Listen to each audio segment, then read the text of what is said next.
Dr. Coca mentioned ACIP. Look, I do all my stuff a week ahead of time.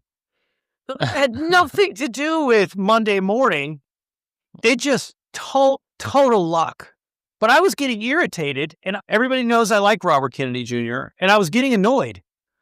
I'm like, what are we doing here? Are we going to move the needle? Of course, I complain on Sunday, and then on Monday, he gets rid of it. He just summarily fires everyone. And I get texts like, did he read? I go, no, the guy doesn't read my stuff. What are you talking about? Okay, but I will say this. I got a lot of text messages, LinkedIn messages, some of which I'll show you in private. The physicians, even physicians I love, were unhappy. Why were they unhappy? I'll let you guys start talking about that.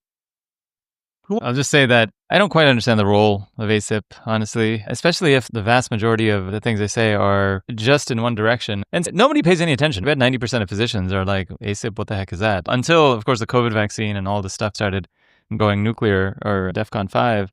The reason for that was because there was such a big gap between, it felt like, between reality and what ACIP was saying about the COVID vaccines. I think most people have said, okay, fine, maybe the COVID vaccine, the primary series is working to help prevent severe outcomes in 2021, early 2021 with those original strains. Perhaps it's doing something there.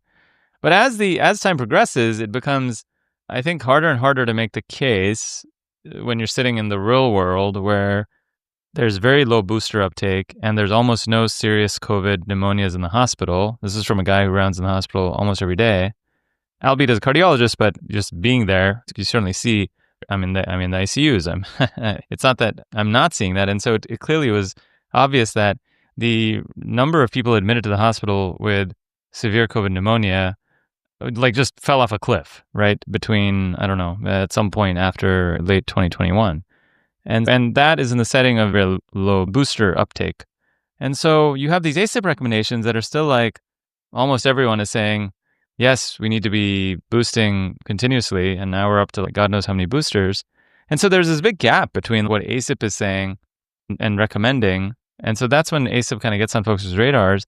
And it's, wait, if the ACIP committee, which is supposedly this nonpartisan group of public health /ID /whatever people that are smart people that have been making recommendations for all these vaccines, and if they're this wrong about the COVID vaccine, how are they to be trusted about everything else that they're saying? Is there value to have an ACIP vaccine committee that doesn't always 100% of the time always vote in one direction? Probably. Is there going to be some issues with some of the folks that have been selected because they've taken very strong positions against vaccines in general at some point? Again, perhaps. For me, it's not, as long as you don't have a plurality of people that are one way or the other. There's a bunch of good names on there. Cody Meisner, Martin Kulldorff. These are some very bright people who have said very smart things. So again, this is through the course of the last 5 or 6 years. And as long as you have if you have a collection of people at ACIP now that is more reflective of the general conversation that's being had and certainly in the medical community even, then I think that's a good thing. So I don't see what the real upset is. But it's something we've learned from almost all the doging and everything that's been going on is that very few of these bipartisan or nonpartisan committees are actually that, right? They tend to be represented by lifers in DC, the blob, so to speak. And so I think Sanat, you had that tidbit of information, right, about the appointees of the prior ACIP council? Yeah. That was a while back, I thought. Biden had appointed all the other ACIP members, essentially. I don't remember that one. I think that may have been somebody else who posted that. So ACIP is not something I've been paying that much attention to since COVID, up until the announcement. Yeah, I think it's what you said. It's a bunch of lifers. These are supposed to be nonpartisan organizations, and they've morphed into being very partisan.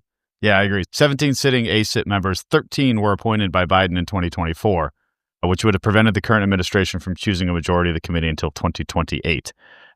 So, like we said, this was hardly a nonpartisan or bipartisan committee. No, and the problem is my real beef, right, is always the economics. And so as I look through the list, I started seeing the same things that I see most of the time that I look at the academic centers.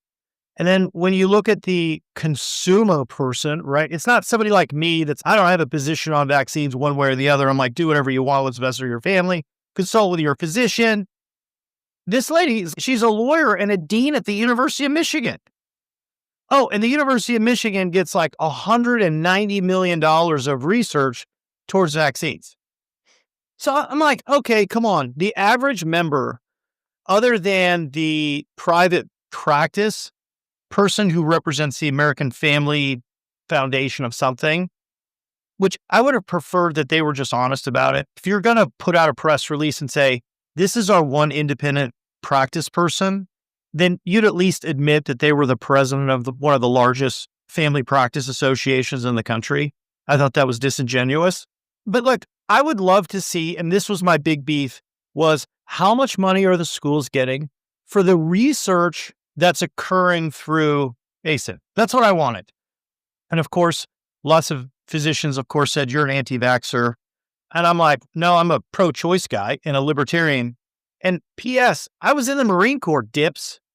Like, I've had every possible injection you could ever have between the United States. I don't know if people know this, but when you go to boot camp as an enlisted person and when you go to officer candidacy school, at least in the Marine Corps, they put you on what looks like conveyor belt and you stand there like very close to someone. We have a very vulgar phrase for it, so I won't say it. But basically, like, you're really up close to the next person and they just shoot you, right? Like, you just stand on the conveyor belt and there's just people just injecting you with all kinds of things. And then when you go overseas, which every Marine has done for the last 30 years, guess what? You're getting more. And I was really proud of the service members who stood up and had an opinion. I didn't even think about having an opinion. I'm like, when you're in the Marine Corps, they just tell you what to do and you say, hi, sir, and you just move on with your life. I didn't even know there was a choice to say no. And so I find it really reprehensible that anybody would say, Dutch, you have a position on this. And I'm like, no, I have no position, dipshit. I'm out. By the way, I'm really good at beeping out all this stuff. So I heard some names in the last podcast. I just beep them out. So I don't want anyone to say you can't say names because I just beep them out. There's this beep button that we have. And so I just do it. Anyways.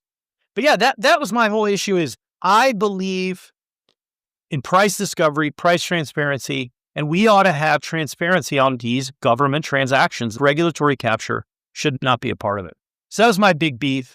I think Dr. Koch is 100% right. I thought your thread was really great because I think it's clearly become the case that there's certainly a perverse incentive in that once there's approval for a vaccine for a certain demographic, that's just money in the bank for vaccine manufacturers. And of course, they have this liability shield that was put in a while ago. So I think it's become a cash cow for folks. And so when that's the system that's set up, then I really want to be very careful about who you have on these committees. And I actually went and listened to the entirety of the May 22nd ACIP. Oh yeah, me too. And it is really interesting. I've never listened to the full one ever before. I've just listened to little clips here and there that have come out. And it is totally fascinating. They were talking about the booster, what to do about the most recent COVID booster that is being approved. And almost the entirety of the discussion was about which antigen to be directing the next vaccine to be made of. There was no discussion about whether, or not that I heard at least, any discussion about really, should we be recommending this booster?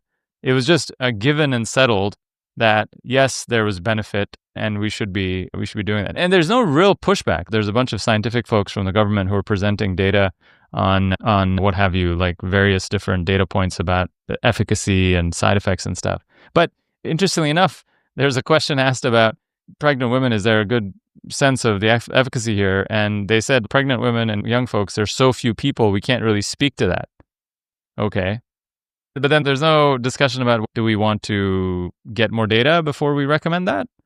Or do we just want to keep recommending? And then the recommendation is, and it's like a uniparty vote at the end. It's okay, we're still recommending it because we believe in it so much. So it does come across to this, at least layperson listening to the ACIP, that there isn't really that varied opinions, and certainly not representative of, I'm not talking about the general population. It's definitely not representative of even the medical community in terms of. Do you think it'd be a good idea if we got one of the members on? Yeah, that'd be great. Yeah. Okay. Yeah. One of the new members Just, or the fired members? Yeah. Oh, We'll yeah. try to do it in the next couple of weeks. We'll get them on and see what they have to say. Yes, Look, definitely. I would say vaccination is not my strong suit as a orthopedic spinal surgeon, but just following along. One thing is, look, I don't think it's anti-vax. Just ask questions about process, right? Like, why do we recommend Sure this it is. vaccine? Come Do we on, recommend that? That's the definition of scientific method. But some statistics that someone sent me about ACIP, kind of eyebrow raising, I'll just read it to you guys. Between February 2023 and June 2024, ACIP held a total of 33 votes regarding vaccine policies. 28 of them were unanimous votes. And the total vote tally was 393 to 8 for the affirmative in that year. And also another interesting point that was getting circulated is that all 17 sitting members of ACIP that were dismissed were Biden administration appointees. All 17 of them. None of them came from the Trump administration, the previous Trump. 13 out of the 17 were appointed in 2024. And these appointments, since they were made in 2024, it would have prevented the current administration from choosing a majority of the committee until 2028. And my understanding, I can't verify this, but it sounded like the entire board had to go, and you can't really elect like a partial board, something about the bylaws potentially. I could be wrong about that last part. I think that if you just look at that situation, and you're talking about you listening into one of these committees, right? That sounds like a whole lot of groupthink in some ways, right? You're sitting there, someone's already set the agenda in some ways. If you want to bring up a point of something that diverges from the groupthink, they're probably, in many ways, it was probably pre-selection too, right? Whoever was appointed to this committee, their views on certain vaccines or how pro-vaccine they were have been known for decades, potentially. Just having that other voice should be a thing in this type of committee. And if you look at actually the new breakdown of, there's 8 new ACIP members that were appointed on June 11th. And Anish, you named a few of them. Kuldrov, there's Dr. Levy. Sorry, he's not a doctor, but he's a professor of operations management at MIT. Dr. Robert Malone, Dr. Meissner. If you look at actually some of the breakdown, many of them, there's no record of actual vaccine denial, skepticism. And there's actually, I believe one of them is actually pro-vaccine. That they just, let's see, so most of them actually have no known stance. So that's actually, in some ways, at least we don't know if they're pro or anti, but we just want to get some objectivity in the discussion. And it's good to have a counter arguments and counterpoints and then debate whether not just efficacy of the vaccines, but safety as well. Why do you think that, I'm 100% serious because I'm truly interested. Why do you think a group of individuals who's that intellectual, smart, has achieved, to be fair, they've achieved the level of success that they've gotten national notoriety for? Why are these people afraid of arguing? Why are they afraid of having divergent conversations? One of the docs that I got in this argument with, who, by the way, is the medical director for VaxCare, right? And also a family physician, but he's a medical director. He's making a lot of money. Blackstone just bought them for some billions of dollars. And I think, don't you want doctors who argue? Like, I want to argue about it. I want someone to throw a phone across the room and go, I'm not going to stand for this. I don't like it. And I want it to be 7-on-7 or 8-on-8 or 9. I want argument. I don't want someone to go, yeah, I approve that too. And the reason that the hypothesis I came up with when I wrote the article a week and a half ago was they don't do that because all the schools are getting paid. Like that's it. What else is there? And hey, I have this prestigious job and I get paid $400,000. By the way, that was the average, right? And so I'm getting paid $400K and I got to say what I need to say to make sure the university of whatever still gets their money. I do think it probably goes beyond. I think that if manufacturers, the pharmaceutical companies obviously have a big time incentive and they do a lot to push guidelines and certainly there may be influence that's unconscious and stuff on folks that are panelists and stuff and all that. But there is a significant level of just ideology when it comes to infectious disease as a field, pediatricians as a field. And I think it relates to their biases in terms of what it is they're seeing. You got to take Paul Offit. Smart guy. We've interviewed him. He wrote a great book on the polio epidemic. It has a patent on the rotavirus vaccine. But I think he's really driven and by the fact that he sees these super sick kids with whatever they have at his quaternary care institution that he practices in, CHOP in Philadelphia, right? So I think the community there has a significant bias towards seeing these ridiculously sick children that are in these quaternary care centers, and they want to do everything possible to take that risk that these kids have and take that risk down even lower than what it is. So the absolute risk of your child ending up in any ICU is very low, of course. And so the biases from, say, neurosurgeons and cardiologists and whatnot who aren't in these pediatric ICUs is very different, I think. But all that being said, so yes, they have a bias, but I think that their bias needs to be balanced out a little bit. We cannot try to organize society to have zero pediatric ICU admissions. If it was possible, great, but there's significant trade-offs to do that. And I think that's part of the key that I would like to get across to the well-meaning people on that side, the pediatricians and the ID docs and some of the folks that I think are overweighted, and certainly were overweighted during the COVID pandemic. Do you think people are actually interested in hearing unfiltered debate and engagement, or do they want some level of certainty? Because my whole interpretation about why we got the response we got from COVID was to almost like to reassure people, the experts are in charge, nothing to worry about. We have some certainty, we have some consensus. And maybe you got that consensus position because invariably groupthink, it's a well-known psychological phenomenon that the group will eventually try to, like water, try to conform to whatever vessel it's being channeled into. It's very hard to see people engage, debate, question, especially when they're very knowledgeable, because they're very knowledgeable and entrenched in their own position. You don't get a lot of certainty. You get more questions than you do answers. I'm not saying that's intentional, but people want some assurances. And that's the only feedback, or that's the way thought that I've had as to why things work in the way they were. The other thing was like climate science, and that's a whole separate topic of conversation. When they say, oh, the scientific consensus about climate change, I'm like, yeah, there's a consensus, because if you don't believe what the group says, you're pretty much cast out. That's why you have a consensus. It will not broker any sort of dissent. I don't know. It remains to be seen. No, I do also think people are more interested in finding personalities to wage war against, like Robert Malone. And it basically filters down to that. It's just, what can we pick on? What can we point out and just start the food fight, so to speak? No, you're exactly right, Sanat. And Dr. Offit has said this many times, is why don't you make... And I think this is channeling what public health generally believes, is that the nuanced message means less vaccine uptake, and therefore, from a utilitarian standpoint, that is net bad. So the best thing to do is a simple, clear message.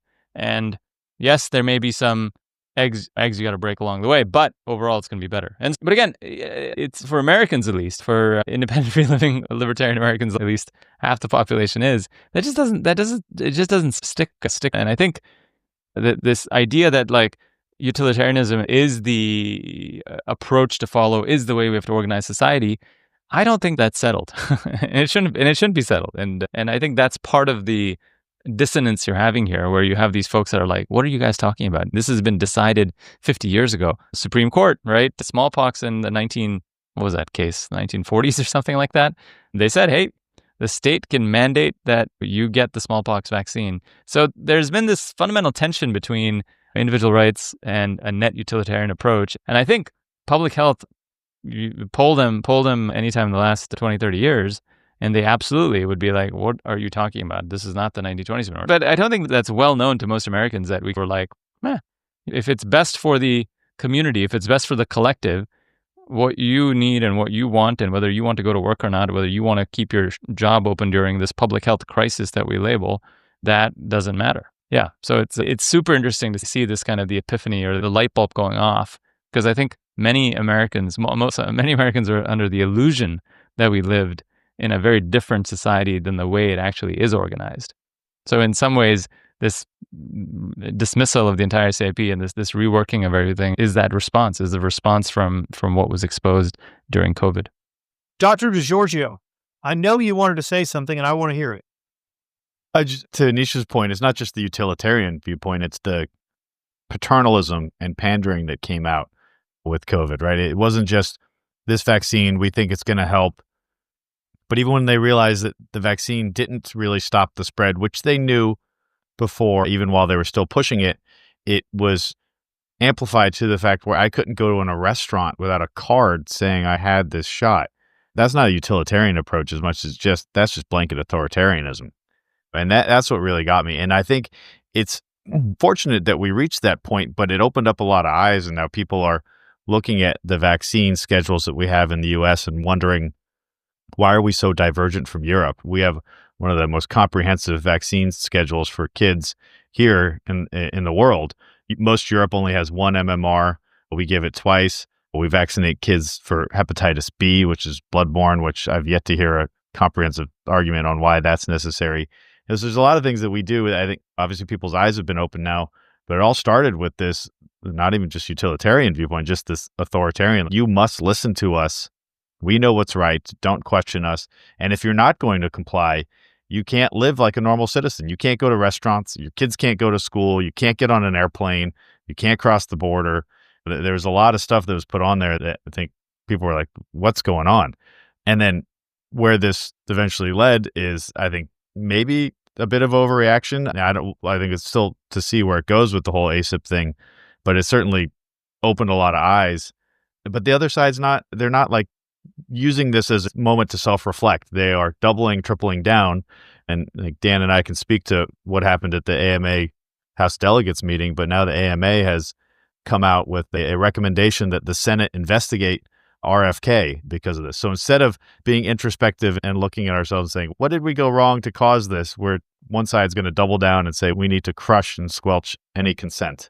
What did the AMA do again? Yeah, let's talk about that. Look, can we move into that topic? Because I want to hear all about it. By the way, I love the pictures. Thank you for sending photos. I loved it. And then Dr. B sent some photos too. I mean, it was like a love fest over there. Yeah, it's not like they does anything, so we just sit there and take pictures. And for social media. We did spend about half a day discussing this emergency resolution. Tell us about that. What was it?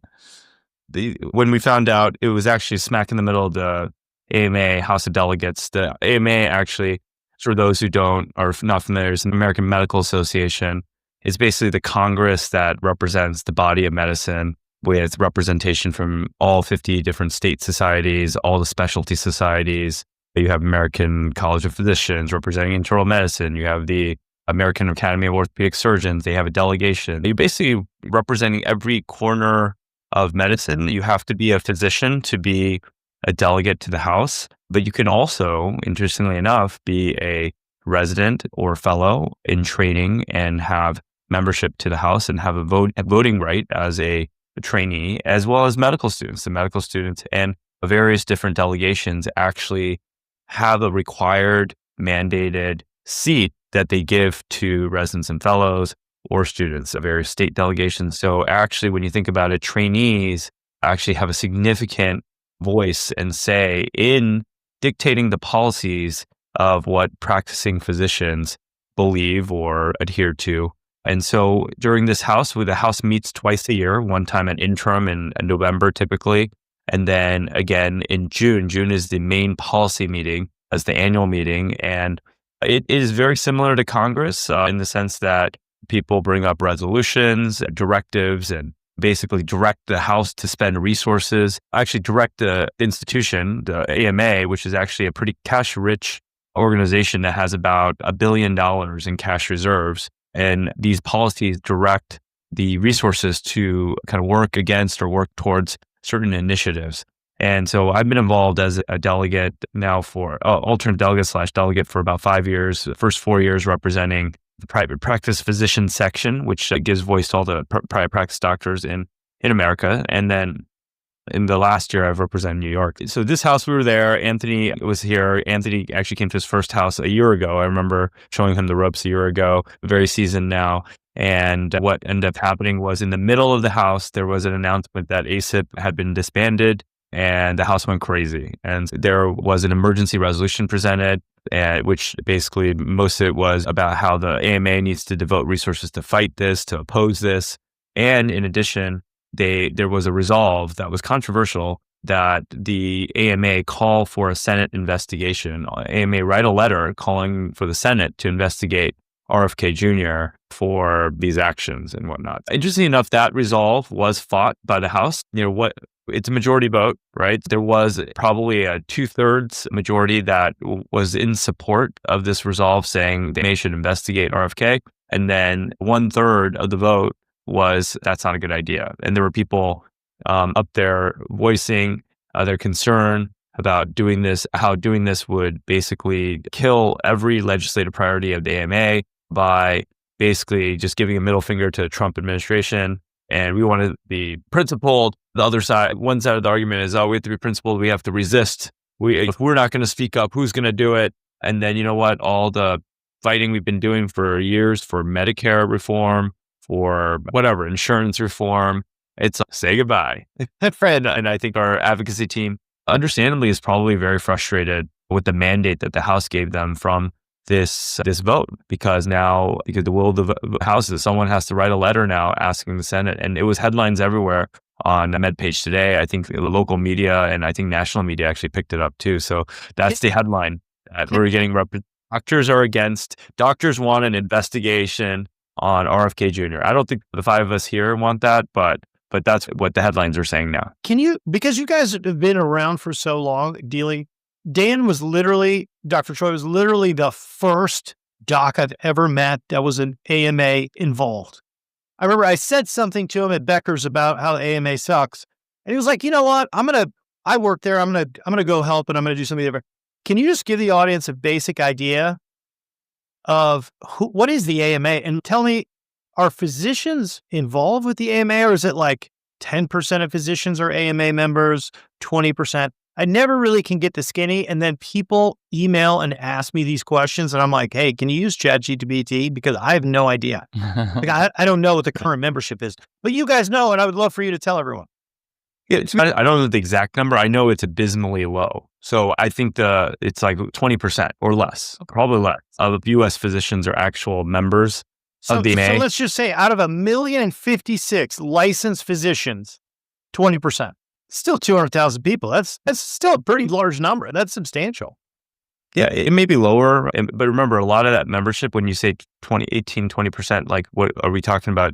Counting the medical student section. And I don't know, I've never really done a deep dive on those numbers. I probably should. No. When we are at the House, the medical students do have a outsized voice in the House. A lot of the headlines that get picked up are typically medical student resolutions. And look, I've been there. I was a medical student. I was a Barack Obama supporter, voter. I was cheering the Affordable Care Act. I get it, what it feels like to be young, idealistic, and really wanting free healthcare for everyone. It's a noble idea until you have to figure out how to pay for it. But the problem with the AMA, in my opinion, is that structure, right? And the voting process and the representation has really favored a truly minority voice of practicing physicians, okay? Number one, practicing physicians are typically too busy to be involved in organized medicine. And those who are involved, actually, I think a good size of them are actually non-practicing physicians. I've seen physicians who are in, believe it or not, there are board of trustee members of the AMA who are actually insurance administrators, who actually are on the board of a big insurance company, or they're on maybe administration for hospitals and they're on the board. And look, they do good work, but it just shows that to be involved in organized medicine, it takes, actually, if you add up to 2 weeks that the AMA takes, that's 8 clinical days that you have to take out where I'm not seeing patients or doing surgery to go and participate in this Congress, plus any lead up time to write resolutions, to research them, to bring them up to the AMA and then follow up on them, see if they're actually something's being done. It's a lot. And the AMA actually has its own kind of bureaucracy of its own, where there is a CEO, and then there's different VP of this, VP of that, VP of marketing, VP of member experience, VP of CPT, all kinds of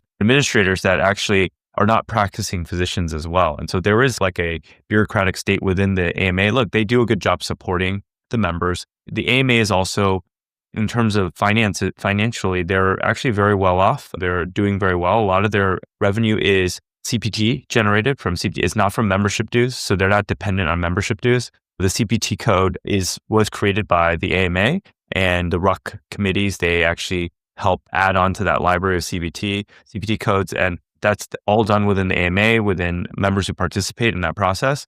But the argument is, look, people say, oh, the AMA is so corrupt, they've got the CPT and that's where they get the money. I don't really take that view as very legitimate, because look, are you saying that, do you want a physician organization that's representing you to be destitute, to not have any income or not have any revenue? That's ridiculous, right? So I'd rather have our medical association be fiscally strong. And I do commend the leadership for leading us to a place where they have the financial resources. But the question is, now when you have these resources, you have a war chest, right? And I see that organized medicine has two adversaries, right? Two adversaries are insurance companies and hospital systems, right? And if you look at the singular aim of the insurance companies, what are they looking at? All their strategies and tactics from advocacy standpoints are to do one thing: increase shareholder value, increase profits. Same thing with the health systems, okay? I don't blame them, okay? They're playing a singular track game, which is, I need to get bigger. I need to make my big health systems even bigger. I need to swallow up the independent practices that we can take on so we can get bigger and stronger. And they're thinking about fiscal stability. The number one priority, they don't care about anything else this year on AHA's advocacy priorities. The number one top thing is site neutrality. Because if you look at, and I saw some numbers, there's like a big health system in the Midwest. Someone was showing me the numbers that they were presented from the congressional side. If this health system lost site neutrality, this one hospital, the cost over 5 years was something like $650 million just on this issue.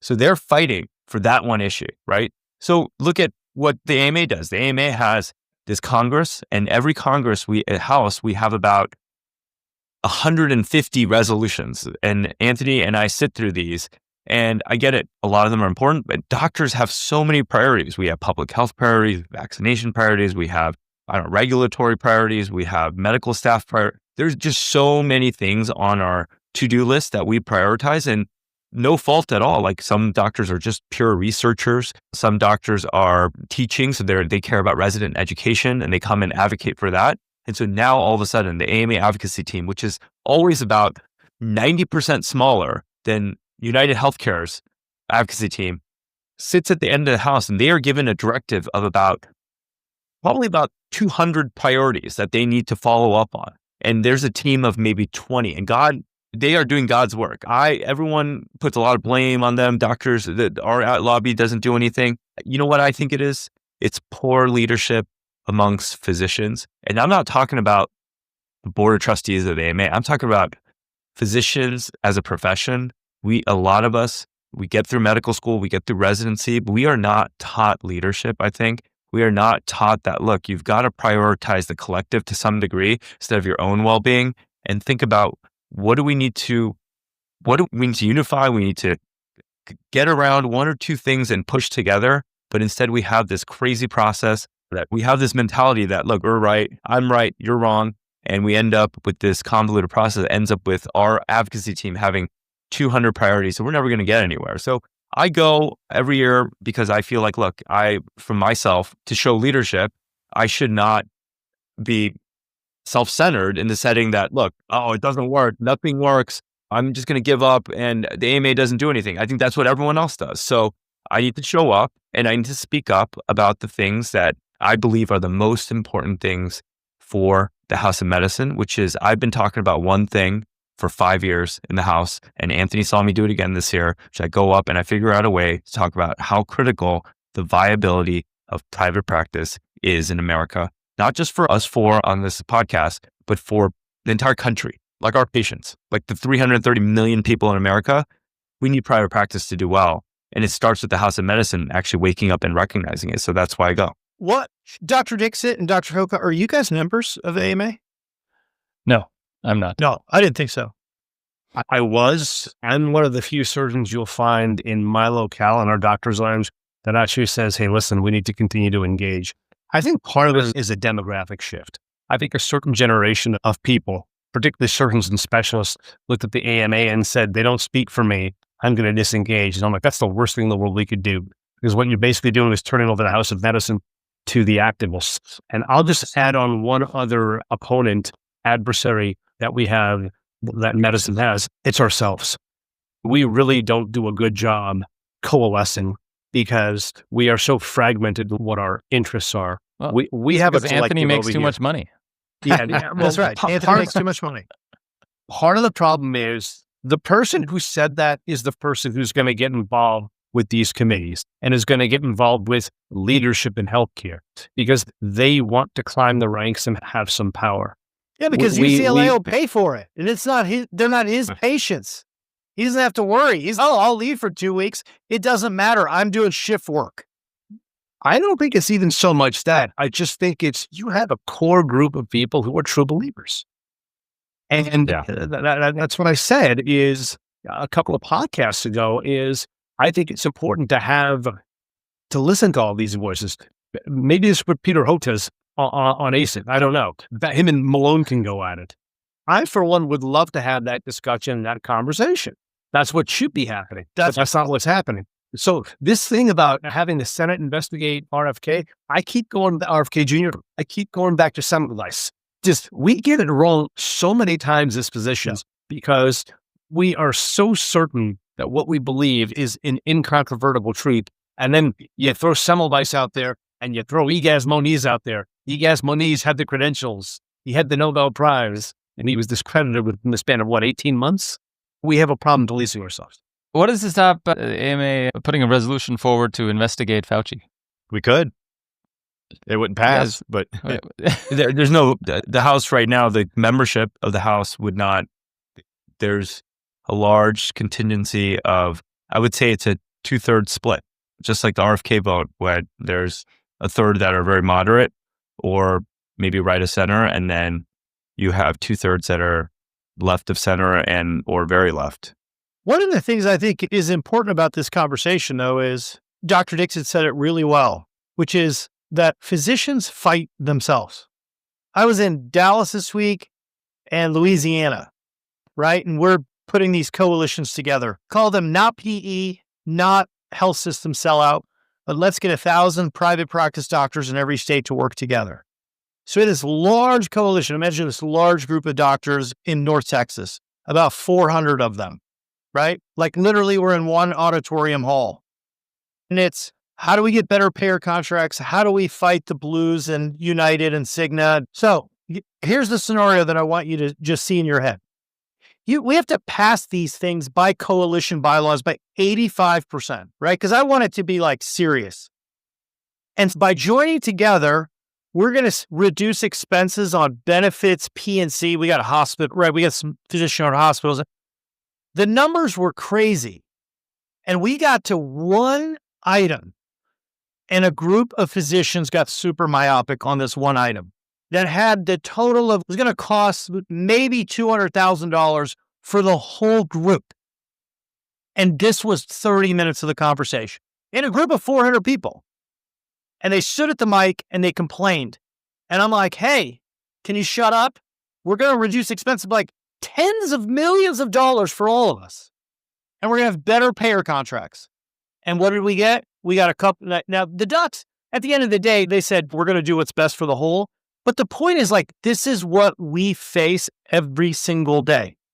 And I wish, as Dan Choi said, you know what we got to do? We got to come, hey, how about 3 things that we really want to fight for?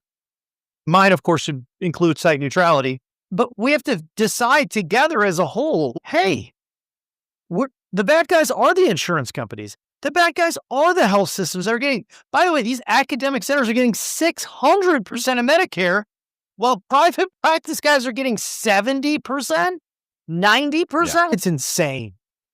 And the trouble is someone's got to lead, and it can't be old Dutchy.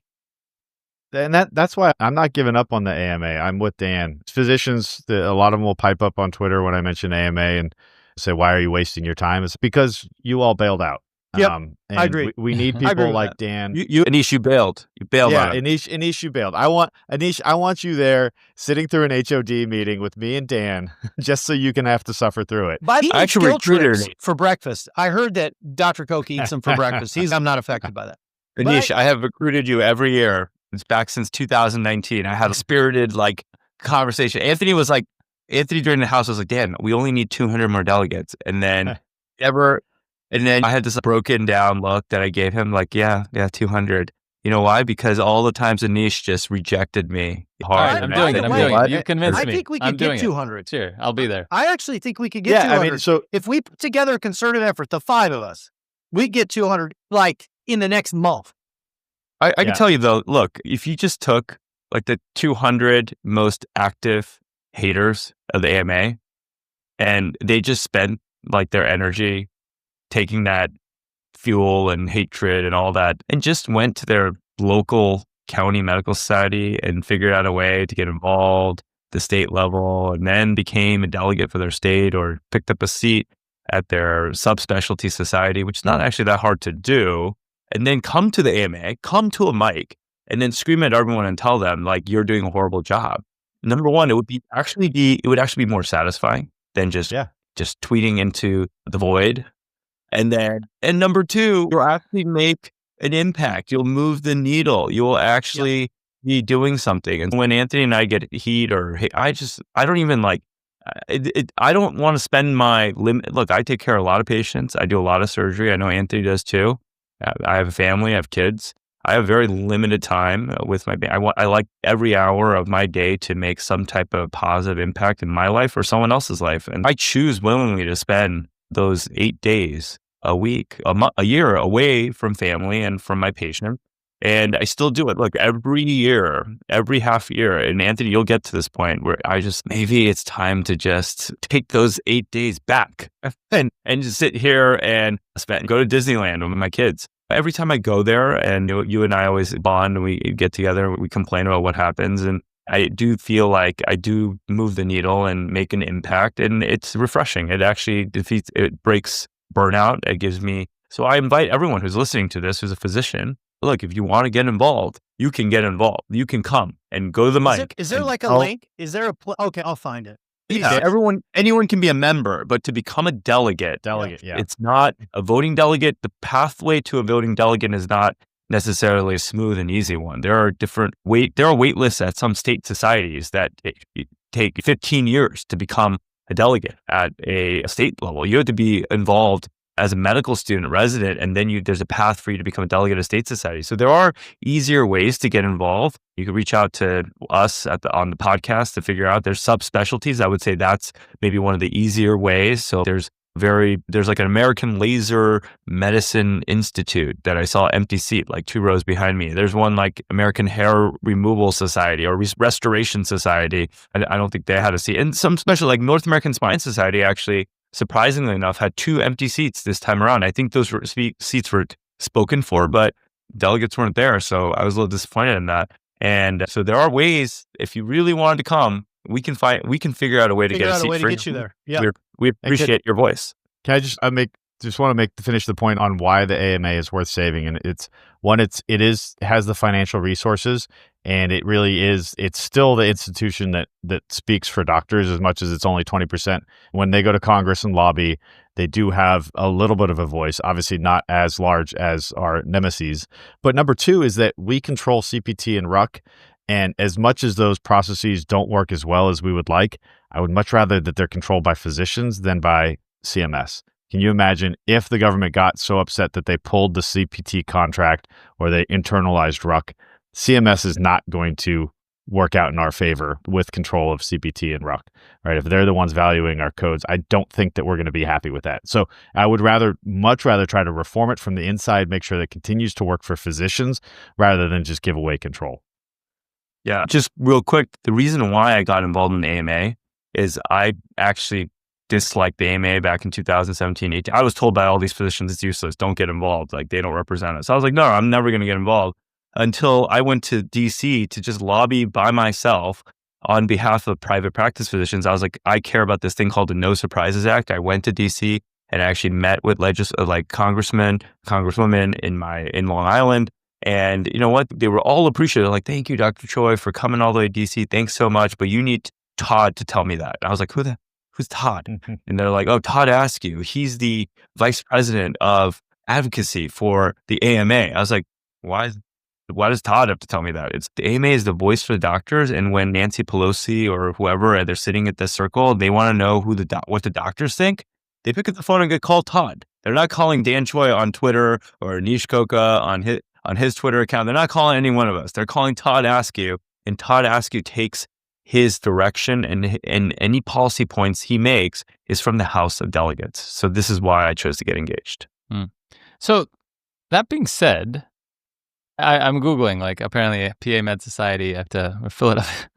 I got to find, maybe there's a Hair Restoration Society of Pennsylvania, which I could use their services and become a delegate for them. But in terms of making actionable change, I don't know if you guys saw that RFK today was talking about the big, beautiful bill. In terms of actionable change, the AMA doing stuff. Apparently, I don't know why I didn't know this. It's embarrassing, honestly. The one big, beautiful bill, or the big, whatever it's called now, has a section in it that allows HSAs to be used for DPC now. I was not aware. Yes. Isn't that crazy that it wasn't at first? Like, why are they telling you can't get a primary care doctor subscription with your HSA? Like, how much sense does that make? Oh, because the IRS considers DPC to be insurance. Yes. Yes. So stupid. And so you can't pay for insurance with your HSA. Of course, RFK, I was giving an interview about this on, I forget what channel, Fox News or something like that. And he says that the one big, beautiful bill will allow patients to have access to a 24/7 concierge physician for $75 a month. I saw that, man. I loved it. I love it. Huge opportunity for us. We got to get Josh Atlas connected with him so he can know the difference between DPC and concierge. So I had breakfast with Josh a couple weeks ago. That guy is so connected in New York and DC. He's like best friends with Sean Hannity. He's been on that show a dozen times. I had no idea. He's like, oh yeah, Sean's my pal. And then he's like sending me clips that he's on Hannity's show. And then all these people know him. Like, he's a well-known guy. And he's not an AMA delegate. No, but he ought to be for the state of Kansas. He absolutely ought to be. Oh, man. You think we're libertarian? Wait till that guy get on the phone. If that guy comes on the pod, it'll be a firestorm. I love him. Oh, it is. If you could get 10 to 15 well-spoken, common sense people in the House of Delegates just to provide a counterpoint, because there's people like me and Dan there that just don't get up and speak because we don't want to get shouted down by the radicals in the room. You can get 10 to 15 well-spoken people to get up there and just go to the mic and say, hey, let's focus on what matters, fellas. We could be apolitical. Just focus on the stuff that matters. Let's not spend all day talking about whether not to include the words DEI in our educational statements. And let's actually focus on things like site neutrality and 340B and physician-owned hospitals, et cetera, the things that matter for us. Let's be as laser focused as AHIP and AHA are. End of rant. Can't disagree. No, I'm going to try to see how to join you guys. So anyone can go to these things, even if they're not a delegate, no? Or you have to be a delegate to go? You can go to the meeting, yeah, absolutely. And you can even speak at the reference committees. You can absolutely speak at the reference committees. People get press traction from, anyone can come to the RefCom. If you're an AMA member, you can come and speak at the RefComs, which is 2 days before the House. But to speak at the House, you need credentials, which is you have to represent some society. And there's a lot of back channeling. And if you find like a subspecialty society that hasn't had a delegate for a while, that's your sweet spot. They'll just be like, yes, please represent us. But if not, there's a little bit of wrangling and you got to convince people you're going to go and represent their interests. That's the best way. I would say state society. I'm part of the New York delegation. I mean, I've been involved in medical society state in New York for now my entire medical attending career, now 9 years. And so I've moved up the ranks, and this was my first year being a delegate for them. The state societies are much tougher to move through the ranks, I would say. I'm a delegate through the International Society for the Advancement of Spine Surgery. I am the one delegate from that body. And it's a pleasure to represent it because I can focus on things that are good for the practice of spine surgery. And that a lot of that has to do with things that are good for the continuation of private practice. Hey, so next week, can we talk a little bit about private practice? Is that a good topic? Because 1, 2, 3, 3 all day members long. of private practice. And I think that this is, look, our sweet spot is those individuals, right? The individuals in the private practice of medicine. I know a lot of physicians, especially the ones that complain on text to me, are from the academic centers. And I don't mind that they complain, but I also love the encouragement that we get from the independents. And I think, yeah, we'll get a lot of traction there.